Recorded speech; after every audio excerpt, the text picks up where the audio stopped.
नमस्कार, आप देख रहे हैं डेली ट्रेंड न्यूज़। तो चलिए शुरू करते हैं देश दुनिया की 25 फटाफट बड़ी खबरें। अगर आप चैनल पर नए हो तो वीडियो को लाइक और चैनल को सब्सक्राइब करना बिल्कुल ना भूलें। ताकत रच नहीं सकती षड्यंत्र, सीएम योगी बोले। सोशल मीडिया की अफवाहों से युवाओं को बचाएं, शिक्षकों से अपील। दिल्ली के जंतर मंतर पर हुए प्रदर्शन के बाद आगरा में मुख्यमंत्री योगी आदित्यनाथ ने शिक्षकों से बड़ी अपील की। उन्होंने सोशल मीडिया की भ्रामक सूचनाओं के खतरे से आगाह करने के साथ ही तकनीक के सकारात्मक उपयोग पर जोर दिया। छपरा हिंसा मामले में पुलिस ने ड्रोन, सीसीटीवी और वीडियो फुटेज के आधार पर 350 उपद्रवियों की पहचान की है। आईटीबीपी, एसटीएफ और जिला पुलिस की संयुक्त टीम कार्रवाई में जुटी। सोशल मीडिया पर भी निगरानी बढ़ाकर अफवाह फैलाने वालों पर सख्त कार्रवाई की जा रही है। कांवड़ यात्रा की तैयारी, योगी सरकार चलाएगी अतिरिक्त बसें। निगरानी के लिए 24 घंटे एक्टिव रहेगा कंट्रोल रूम। यूपी में श्रावण मास में सुरक्षित सुगम कांवड़ यात्रा के लिए योगी सरकार ने तैयारी कर ली है। कांवड़ मार्ग पर स्थित बस स्टेशनों पर पेयजल, स्वच्छ शौचालय और बैठने की उचित व्यवस्था रहेगी। अदीला हत्याकांड, अजमेर में निकाह, नोएडा फ्लैट में रही प्रेमी को गिफ्ट की थार, कत्ल कर पूरी रात सबको लेकर घूमा। मुरादाबाद के निर्यातक की लापता बेटी अदीला रहमान की हत्या कर दी गई। पुलिस पूछताछ में आरोपी प्रेमी ने चौंकाने वाला खुलासा किया। पुलिस को अब तक हत्यारोपी के 24 घंटे की पुलिस कस्टडी रिमांड मिली है। अब कई राज खुलेंगे। पुलिस सोमवार की सुबह जेल से बाहर निकालकर गुलफाम से पूछताछ करेगी। असम के मंत्री की बेटी भी प्रदर्शन में उतरी, सरकार के खिलाफ लगाए नारे। सीएम शर्मा ने क्या कहा? असम में नीट परीक्षा में कथित गड़बड़ियां और केंद्रीय शिक्षा मंत्री धर्मेंद्र प्रधान के इस्तीफे की मांग को लेकर हुए प्रदर्शन में राज्य के मंत्री केशव मेहता की बेटी दिविशा भी शामिल हो गई। इसके बाद मामला राजनीतिक चर्चा का विषय बन गया। आखिर मुख्यमंत्री हेमंत बिस्वा शर्मा ने सरकार ने इस पर क्या कहा? क्या उन्होंने बेटी के विरोध का समर्थन किया या उसके नारों पर आपत्ति जताई? जंतर मंतर प्रोटेस्ट में जा रहे छात्रों को पीटा, वीडियो सत्यम पंडित ने गाली गलौज कर दी धमकी, कार्रवाई की मांग। सत्यम पंडित ने इस घटना का वीडियो अपने फेसबुक अकाउंट पर खुद ही अपलोड किया।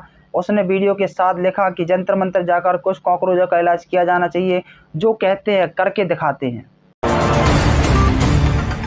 दक्षिणी राज्यों में कोरोना का बढ़ता खतरा, अस्पतालों ने तैयार की इमरजेंसी बेड, फिर आ रही महामारी। शनिवार को आंध्र प्रदेश में कोविड-19 के 10 नए मामले सामने आए, जिससे राज्य में कुल मामलों की संख्या 49 हो गई, जबकि मरने वालों की संख्या 4 है। आंध्र प्रदेश के अलावा तेलंगाना में भी संक्रमण के मामले बढ़ने की खबर सामने आई।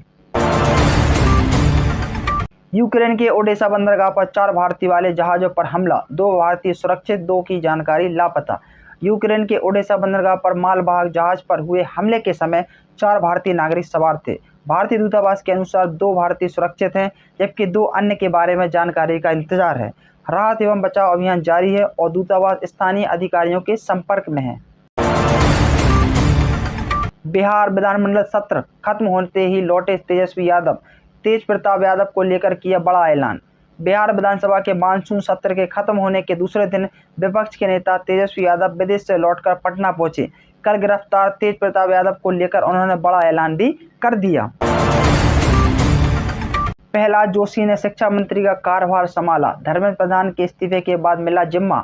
केंद्रीय मंत्री प्रहलाद जोशी ने केंद्रीय शिक्षा मंत्री के रूप में कार्यभार संभाल लिया। रविवार को उन्होंने मंत्रालय का कार्यभार संभाला और शिक्षा मंत्रालय के वरिष्ठ अधिकारियों के साथ एक उच्च स्तरीय बैठक भी की। जोशी को यह जिम्मेदारी ऐसे समय सौंपी गई है जब देश में शिक्षा व्यवस्था, प्रतियोगी परीक्षाओं की पारदर्शिता और राष्ट्रीय शिक्षा नीति के प्रभावी क्रियान्वयन जैसे विषयों पर व्यापक चर्चा चल रही है।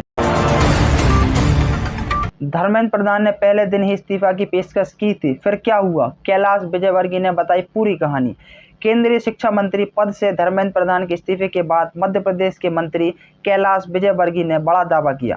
उनका कहना है कि छात्र आंदोलन शुरू होने के पहले ही दिन प्रधान इस्तीफा देने के तैयार थे, लेकिन भाजपा नेतृत्व ने उन्हें रोक दिया था। आखिर पार्टी ने उस समय इस्तीफा देने से क्यों रोका और बाद में क्या बदला? प्रधान ने पद छोड़ दिया। कानपुर में मायके में विवाहिता ने उठाया खौफनाक कदम, गला काटकर दी जान देने की कोशिश, अस्पताल में भर्ती। नरवल क्षेत्र में ससुराल पक्ष की प्रताड़ना से परेशान होकर मायके में रह रही रुखसाना ने रविवार तड़के गले पर चाकू से वार कर आत्महत्या प्रयास किया। गंभीर हालत में उसे चाकोरी के मिशिगा अस्पताल में भर्ती कराया गया, जहां उसका इलाज चल रहा है। नेपाल ने भारतीय 200 और 500 रुपए के नोटों पर लगी पाबंदी क्यों हटाई, जाने अब कौन से नियम होंगे लागू। करीब 10 साल बाद नेपाल ने भारतीय 200 और 500 रुपए के नोटों को लेकर बड़ा फैसला लिया। अब भारतीय और नेपाली नागरिक तय सीमा के भीतर इन नोटों को नेपाल ला और ले जा सकेंगे। हालांकि यह छूट केवल 9 नवंबर 2016 के बाद जारी हुई नोटों पर लागू होगी और अधिकतम सीमा 25,000 रुपये रहेगी। हिमाचल प्रदेश में 28 से 31 जुलाई तक बहुत भारी बारिश का अलर्ट, फ्लैश फ्लड और भूस्खलन की चेतावनी।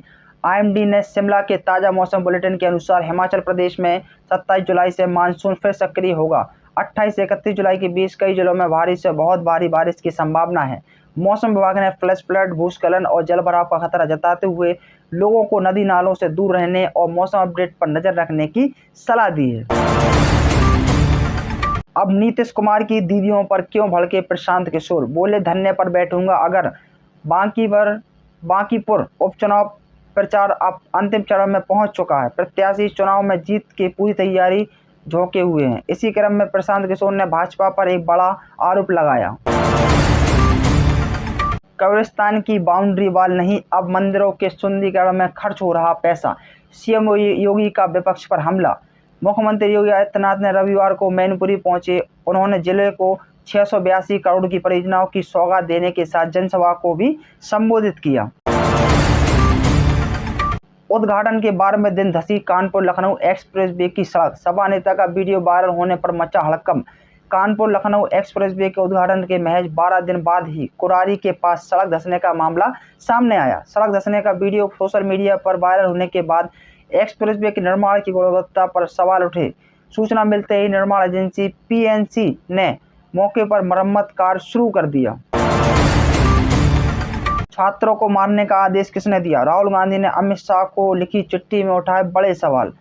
लोकसभा में विपक्ष के नेता राहुल गांधी ने केंद्रीय गृह मंत्री अमित शाह को पत्र लिखकर 20 जुलाई को दिल्ली में जंतर मंतर पर हुए प्रदर्शन के दौरान हुई पुलिस कार्रवाई पर सवाल उठाए।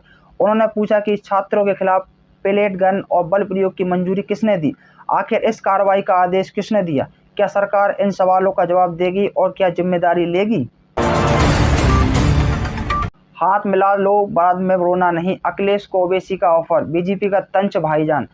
असदुद्दीन ओवैसी ने स्पष्ट किया कि उनकी पार्टी उत्तर प्रदेश में भारतीय जनता पार्टी को दोबारा सत्ता में आने से रोकने के लिए समाजवादी पार्टी से हाथ मिलाने को तैयार है। बंगाल की खाड़ी में कम दबाव का क्षेत्र बनने की वजह से कई राज्यों में बहुत भारी बारिश की चेतावनी जारी की गई। इसके अलावा दिल्ली, यूपी समेत अन्य राज्यों में भी बरसात होगी।